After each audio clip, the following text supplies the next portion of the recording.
I use a lot of minced garlic in my cooking, so I find it easier and a little bit of a time saver for myself just to buy that little jar of minced garlic that you get at the grocery store.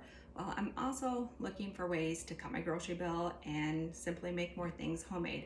And I thought, why not make my own homemade jarred minced garlic?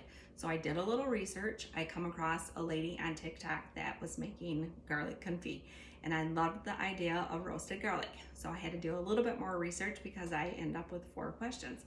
How do I make it? How do I store it? How long will it last stored? And what do I use it in? So I'm gonna go ahead and answer those questions for you.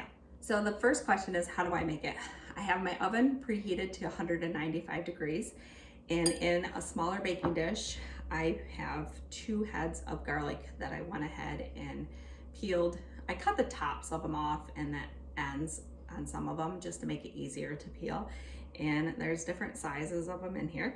So I have them all nice and laid flat on the bottom of my baking dish. And then I have olive oil, extra virgin olive oil. I want to make sure that all the garlic cloves are covered. I end up using about 1 1/4 cup of extra virgin olive oil. Now this is going to go into my preheated oven and it's going to roast for about 1.5 hours to 2 hours.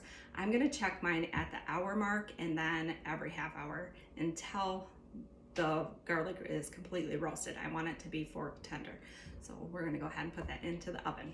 So after 2 hours of roasting at 195 degrees, the garlic cloves were fork tender. So that leads me to my next question, and that's, how do I store garlic confit? I had a sterilized jelly jar. I added the garlic cloves into that, then covered the garlic cloves with the olive oil that I roasted them in, put my lid on, and this will go into the refrigerator for up to 2 weeks. I did have some extra olive oil, so now I have some garlic infused olive oil to use in my cooking. So that leads me to my last question, and that was, how do I use garlic confit?